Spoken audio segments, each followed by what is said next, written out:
Hello and welcome to another episode of Doable Discipleship. My name's Doug Jones, and catty corner to me. Am I catty corner? Okay.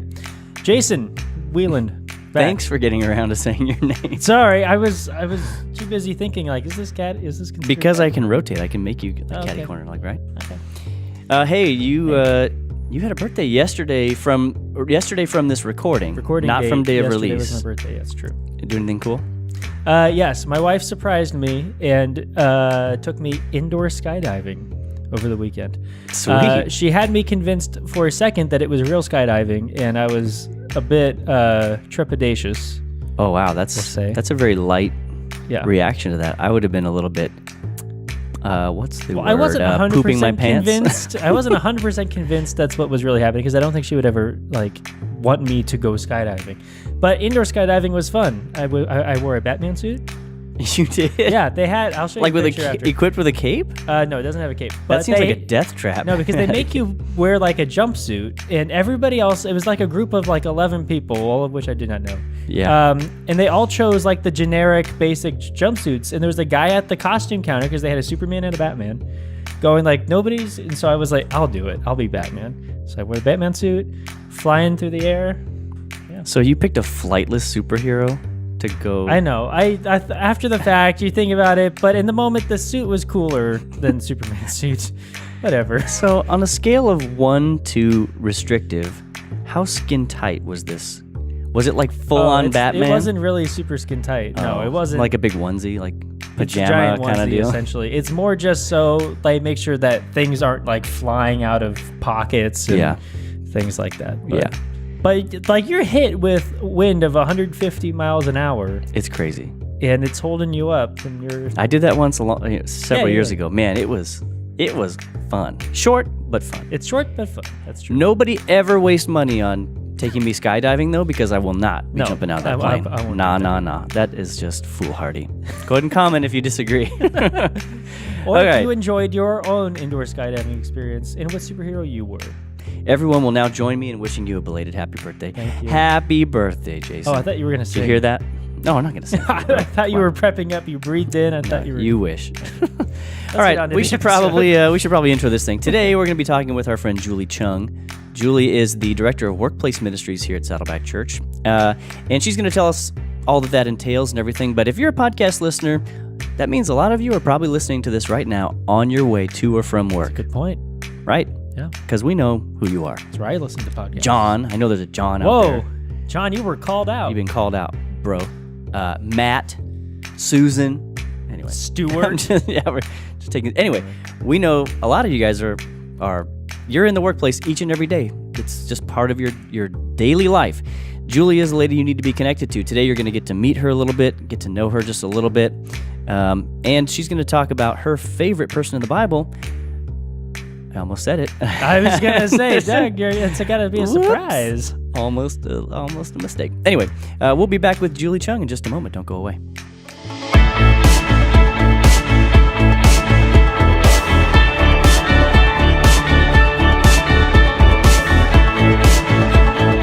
Hey everybody, we're back with Julie Chung. Thanks for being here, Julie. Thank you so much for having me. We said in the intro what you do, but can you expand a little bit and just explain what you do here at Saddleback and what you enjoy about it? I would love to. What I get to do at Saddleback Church is I get to answer the question, how do you integrate your faith at work? As a believer, I think in the last 30, 40 years, we've divided the two, the secular and the sacred, but I don't know that was actually the call. I don't know that was what was meant for us. So I get to answer that question. It's really cool. Yeah. So, I don't want to dig into this too much, but can you explain what that looks like? So what exactly do you guys offer within workplace ministries? So right now we're developing actually 5 really cool assets of just practical ways that you can apply to safely reflect your faith in your workplace, and just really answer the questions of fear that people have, fear of rejection, fear of making people uncomfortable, but what are some practical tools to help equip you for really when the opportunity presents itself? That's sweet. And also, I don't know. I think we have to believe that evangelism looks different at your workplace. It doesn't always necessarily have to be about, questioning people's salvation. Yeah. If it works, hey, great. But I don't know that it always does. I think that God gave us things like the fruit of the Spirit. How do you judge a person, or how do you see that? By the fruit, right? And what does that look like in your workplace? Because below that, what people forget after the long list of fruit of the Spirit that I can't always remember, but that's okay, right?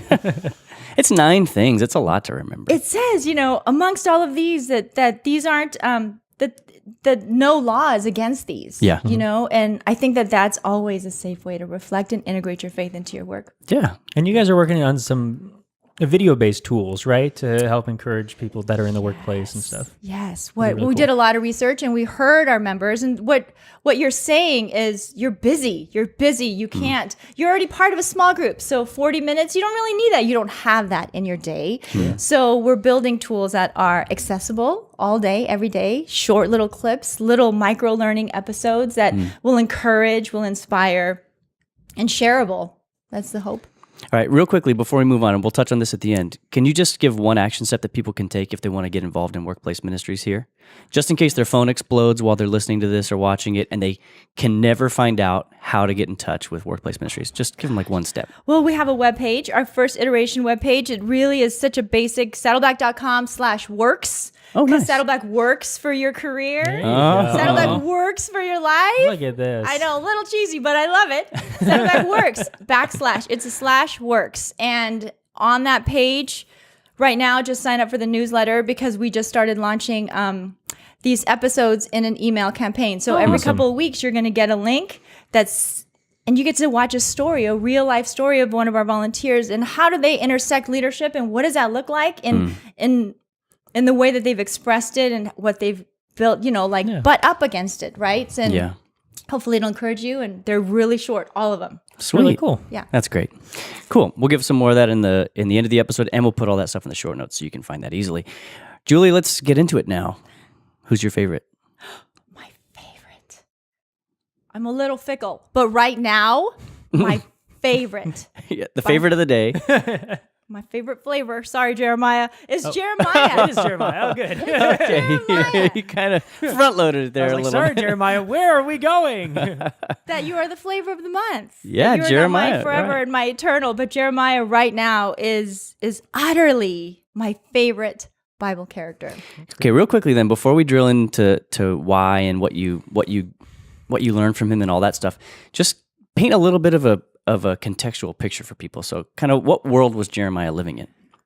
Oh, that's a really good question. Okay, so Jeremiah was one of the major prophets. He was pretty young when he got God's call. He was in a really, really hard time historically, right? God's call was actually trying to prepare the kingdom of Judah for impending war. Like the Babylonian army they were coming, and he worked really hard, actually. I think Jeremiah's career went something like 40 years. Yeah. But he took 23 of those That's why his years. book is so long, probably. That's why. He's the longest He spent his y'all. time. 40 years of writing for your pleasure. But historically, he lived in a really tumultuous time. It was stressful, and it was corrupt. Mm-hmm. And specifically for him too, God called him to not have a family. So he spent the better part of his life alone. I think he only had just a few friends too. And I think that that also adds to the whole, weeping prophet thing. Who wouldn't cry? God said no family for you. Yeah. So contextually, it was a really hard season. It wasn't like, I think, Proverbs where, it was safe and people were flourishing and talking about, advancing kingdom work, intellectual stuff. It wasn't like that at all. Yeah, the expansion of the kingdom. Nope. And the United Kingdom, for one. It was survival. Yeah, so by Jeremiah's time, the northern kingdom's already been wiped out. Yes. Jeremiah's basically trying to warn the southern kingdom of Judah, like, look, right, because we have been unfaithful to God, we're going to be destroyed. But God is calling us to turn back. It's not too late to turn back. But I think history tells us that wasn't really, he was never going to succeed at that because the people just wouldn't turn. Yeah, rough. So yeah, weeping prophet, because in terms of like outcome or results delivered, like in the end, Jeremiah was, I think we can probably call Jeremiah, he was in himself a sign of God's faithfulness to continue warning, to continue warning. I'll keep warning you. I'll keep warning you. I'll keep calling you back until the very last. But God knew that Judah wasn't going to turn back. And then, of course, we have destruction and all that stuff that comes from that. But we get to learn from him thousands of years later. We sure do. Oh, and a quick touch, too. He's a major prophet, but that doesn't mean that the other prophets are not major. Major prophet just means that his book occupies a lot of space in the scripture, whereas the minors are shorty. Doesn't mean that like those little guys like Malachi weren't important. They were major too. Minor prophet. There's no such thing as a minor prophet. No way. Only small books. They all pointed to doom and gloom, though. It was a rough time. Yeah, they it was did. a Oh, rough time. Yeah. Yeah. All right, take us away, Jason. All right. So we like to start kind of by asking, what are some traits that you found really appealing or that really drew you to Jeremiah besides him being a bullfrog? What are some other good traits that you found out of Jeremiah's Besides life? that, what else is there? Who doesn't love a frog? Everyone at home was thinking the entire time. As soon as she said Jeremiah, they were like, "Was the bullfrog?" and got it. And so I'm glad you just sort of that. like vented that, so now everyone We can just set that acknowledge aside it. and move Yeah. forward without thinking about it. Good. You know, I have to say, the thing that makes him my favorite is just really how authentic he is. He didn't hold it back. When he was sad, the word says he was sad. When he complained or when he lamented or when he just was really honest about his fears and his insecurities. And I love that every single time, even from like chapter 1 with God's call, he was really honest with his security and God responded with reaffirming his call every single time. You know, we're not probably going to be called in the way that Jeremiah was, but I believe that when we call out, God will reaffirm every single time in the way that he did Jeremiah.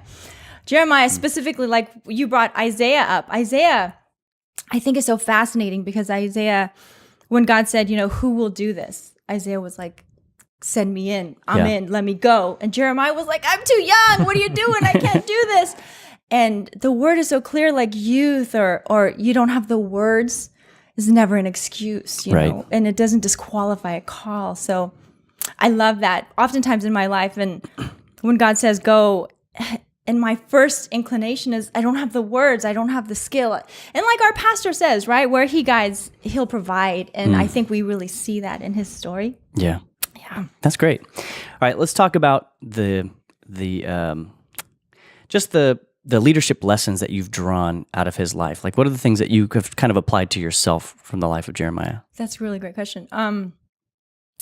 Right now, my workplace ministry, my whole jam is how do you integrate faith at work? How do you integrate that in a practical way? You know, I think we all in our heads know, you know, the Great Commission, the Great Commandment. We all know in our heads God first, right? But there's a difference between practice and theory, right? So you get into your job and you're swept away by the conditions of your job and what work demands of you, you know? So in integrating your faith, what does that look like? And that's a big deal for Jeremiah. Excuse me, Jeremiah, like specifically chapters 5 to 8, it talks about integrity and justice, and it talks about what he saw in the people of Judah. You know, he saw them maybe not following God's ethics at work, but then coming to temple on the weekends, and he just couldn't stand that. He couldn't stand the lack of integrity in these people, and he knew that was angering. He knew that upset and saddened God, and that was some of the biggest lessons. And I think maybe that's why he's my favorite right now, because I think it's such a good example, like what you said, of our lessons right now, you know? Sure. Yeah. And what he was calling them to, of just, you know, I think, again, going back to what does joy look like, or what does working for common good look like, you know? Yeah. I think what's so cool and something that it kind of radiates out of how you talk about him is his passion for God. He's a passionate guy. He you know, and he has the full spectrum of emotions come out in his book as you're reading. And I think that's just a pretty cool element about him. Yeah, you know, even historically. So he was pretty young when God called him, right, into the priesthood. And those other priests, they did not welcome him at all. I mean, he had a hostile work environment, and it was kind of like Rudolph, nobody would play with him in his reindeer games. He was really isolated. He had a corrupt work environment, and Yeah.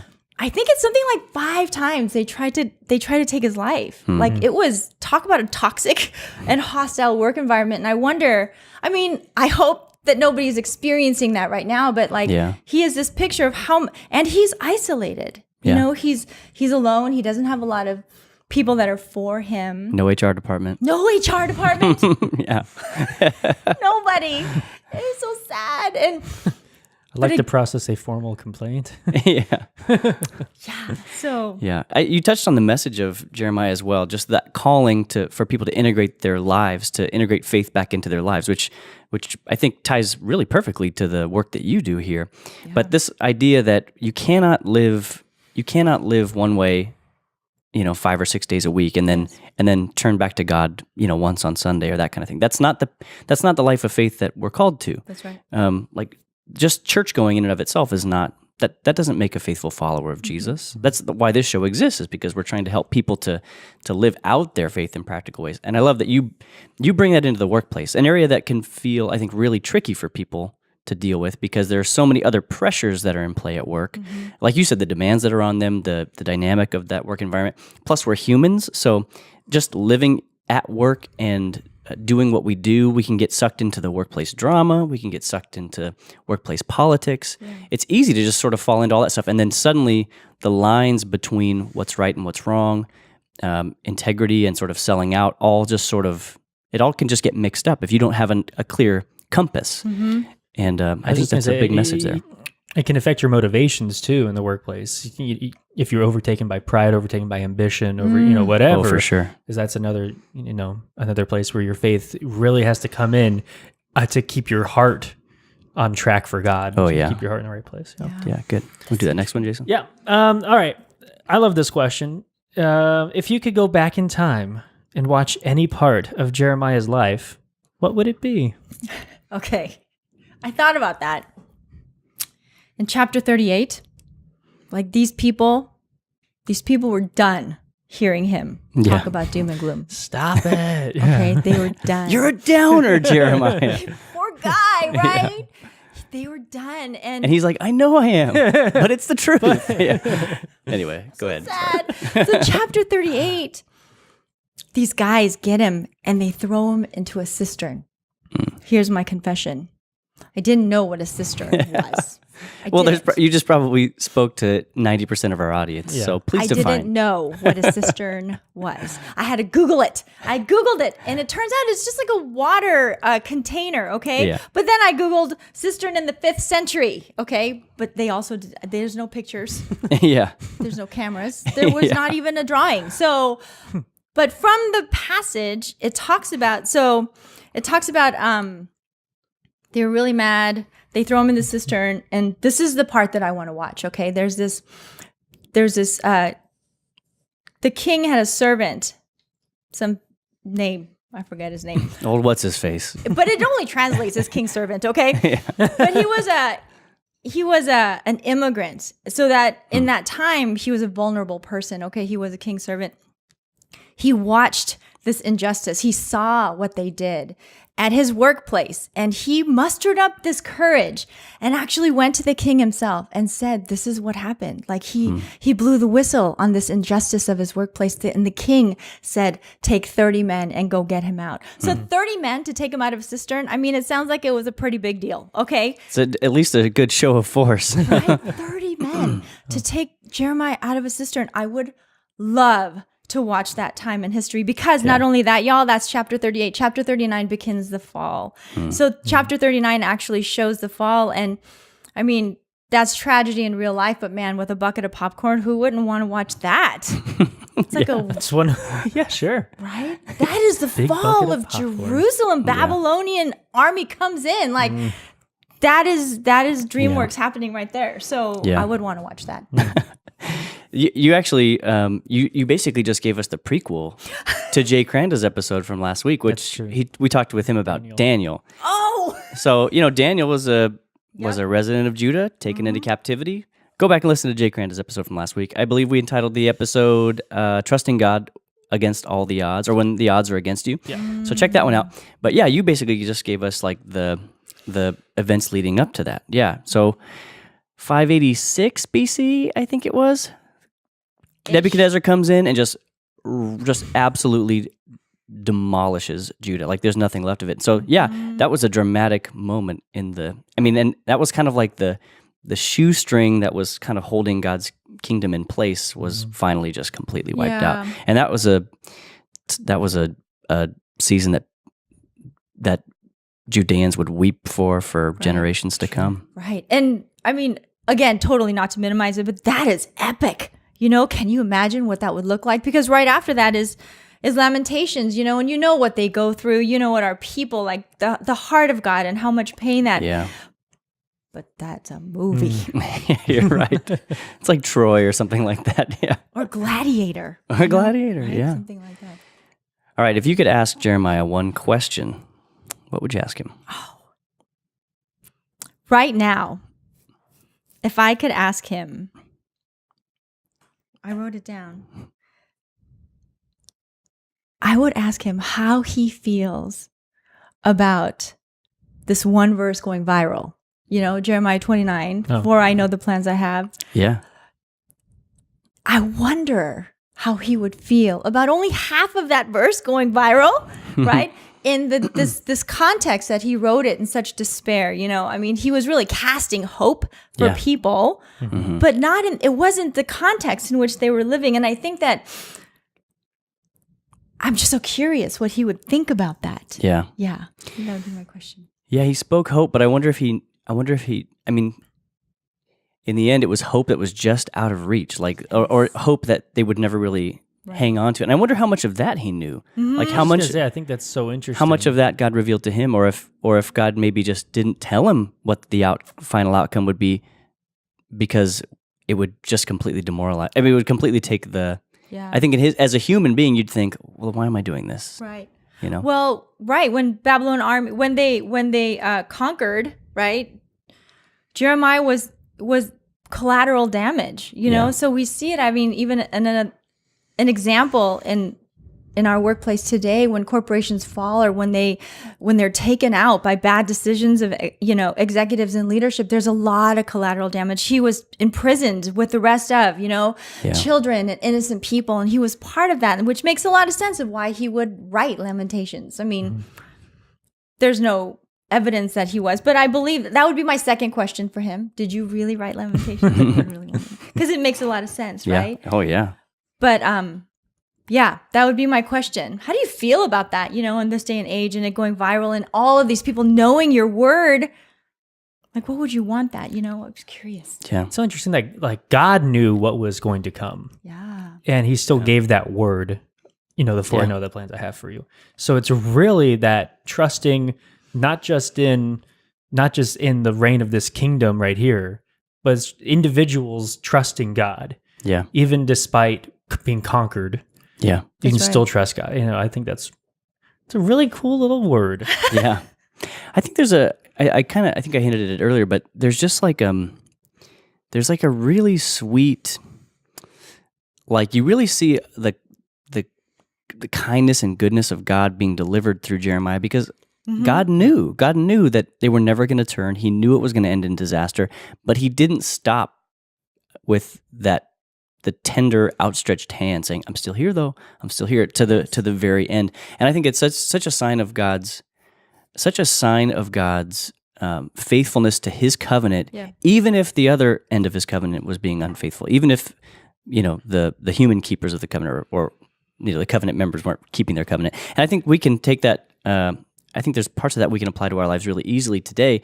And it's that truth that, we live every day with God's outstretched hand right before us. And there's no moment where God says, I will no longer, like if you call on me, I won't come to your rescue anymore, kind of a thing. And I think Jeremiah kind of gives us a picture of that. To the very end, he's like, just come back, just come back, just come back. And if we, even today, will come back, if we, no matter how far away from God we've gotten, if we'll turn back, God's always right there. Yeah, that's a good word, because I think there's a duality there, right, in Jeremiah, because not only does that happen with the kingdom of Judah, but for Jeremiah himself. I mean, I want to say like more than a dozen times he's questioning or he's confessing that he's scared or he's confessing that he's insecure about these things. And every single time God reaffirms his call. God says, no, this is why you're here. This is what I need you to do, you know? And I think that really just solidifies his promise, and he keeps his promise no matter what. His promise is that he will be with us, you know? And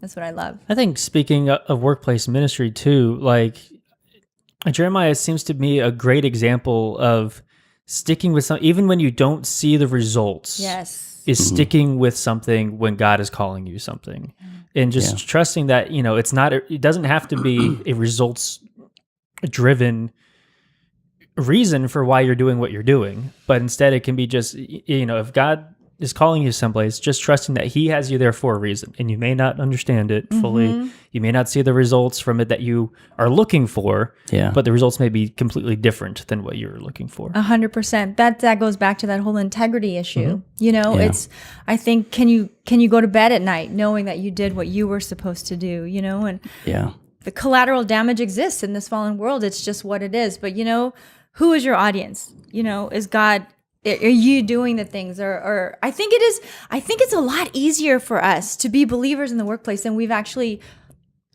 than believing the lies that it isn't. You know what I mean? I think that we reflect being a believer in our workplace when we do have joy, or when we make good decisions and people are watching and we don't realize, you know? I heard Erwin McManus talk about that, you know, and just what we're called to is, if we can reflect who God created us to be in the workplace, the hope is that somebody who sees us going, wow, if he can do it, then maybe so can I. Yeah. You know, and that doesn't mean being perfect. That means making decisions. Yeah. Honoring God. That's it. You can do both, and all your work can be for the common good, you know? That's good. That's great. All right. Shall we go into a little bit of rapid fire? Bonus round right here. Rapid fire. I forget who's starting. Are you starting? You want to lead up? Yeah, sure, I can do it. Okay. All right, if you were going to cast... Listen. Hold on.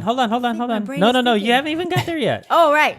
It's not where you're thinking. It's not what you're thinking. If Jeremiah But that question's coming later, so go ahead. was being cast in a movie as a superhero, what hero would he be? What hero would he be? What?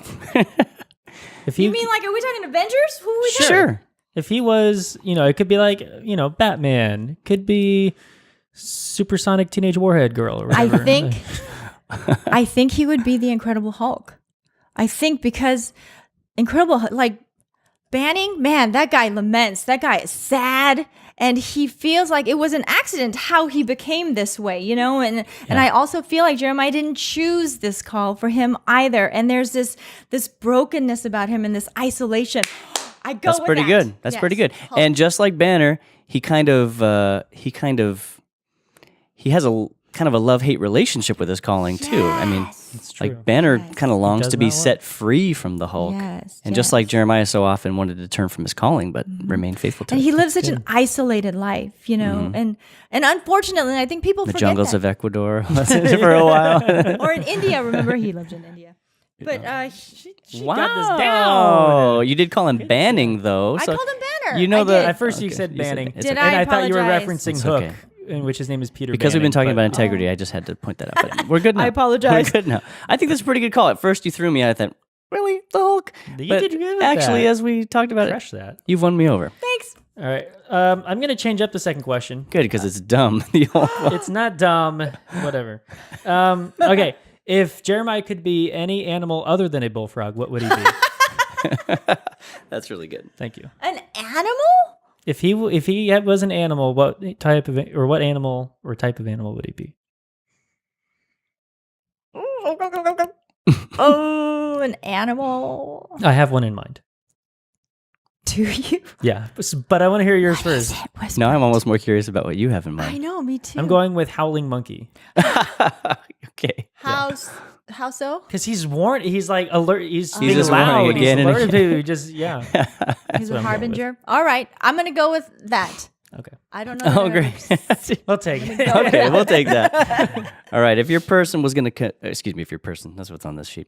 If Jeremiah was going to compete in an Olympic sport, what do you think he'd compete in? An Olympic sport? And since we're in the Winter Olympics, just, think of a winter sport. What would he do? Well, We know it wouldn't be curling, so don't even go there. Oh, that's the first thing I'd want to say. That's because it's the most humorous of the Olympic I'm thinking sports. skeleton. What's that? It's like it's like a luge kind of thing. Oh, Oh, is that the one where you go face forward? Yes. Okay, that one. I choose that one. because he likes to live life on the edge. And it's, yeah. We keep feeding you these. I know. Jason. Sorry. Yeah, well, y'all are so smart. I'm going to go with it. Oh, Jason I is just that's pick for random sure. ones. They just come to my mind. Okay. Well, we got that. Okay. So back to what you thought the original question was going to be. Who would play Jeremiah in a movie of his life? I stopped thinking about that one. Well, okay, help me out because I think he'd have to be young. Okay, he'd have to Well, be depending on which point in his gonna s- ministry you're in. Well, okay, because I was going to say Sean Connery at first. Well, I would like to watch him age. I would like to watch all 40 years of his life. So a movie that's he'd have shot to over the course of begin- 40 years. I like Boyhood, yeah. And I if it's think- like his long book, it would have to be like a 80-hour movie. I'd hate to pick somebody blue-eyed, but I would have to pick maybe Chris Pine because I like Ooh. looking at him. Okay. Or, I could see Chris Pine doing that. Okay. I would Especially really with his see- beard that he's rocking Oh, in A Wrinkle in Time. man. He's got the beard going on. Fabulous. Yeah. He'd bring some humor to it too. Somehow we'd figure that out. If I could, yeah. I'm Chris good with Chris Pine. Pine. Okay. All right. This last question. You can change it up if you want. Although we've gotten good responses out of it. It's before. too late. Yeah. I won't throw it aside because as dumb as I think this question is, we always get something good out of it. Oh no! Now there's an expectation. Do you think Jeremiah would be a pencil guy or a pen guy? I would say pencil. No.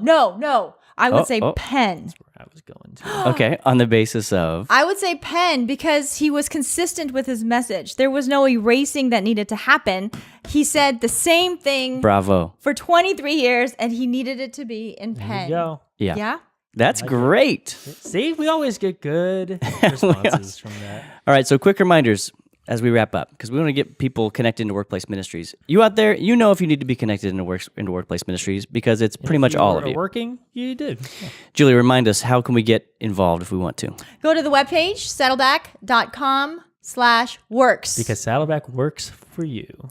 we want to work for you. Is that the tagline? No, I just came that. Well, Maybe it is now. Well, it works for your vocation. You're welcome. It works for your call. I think Yeah. I just really want it to work. I'm practical theology is my jam. So if great. it doesn't apply, then I won't waste your time. Yeah. Yeah. Good. Okay. Sweet. Thanks for being here, Julie. Now I'll look to our audience. Sure, yeah. Thanks for watching. Thanks for listening. We'll see you next week. If you're a podcast listener and you enjoyed this episode, consider giving us a rating or a review on iTunes. If you do, you'll help other people find us in the future. And if you're thinking, hey, listening's great, but is there a way I can watch these episodes? Yeah, there is. Subscribe to the Saddleback Church YouTube channel for video versions of these conversations, plus lots of other video content. And if you're already watching us on YouTube, subscribe to the podcast so you can listen in the car or wherever else you go. Lastly, you can always get in touch with us by emailing maturity@saddleback.com. Send us your thoughts, send us your questions, your Bible questions, your life questions, whatever. Who knows? Your question just might inspire an upcoming episode. Thanks again for tuning into Doable Discipleship. I'm Doug Jones, and I hope you'll join us again next week.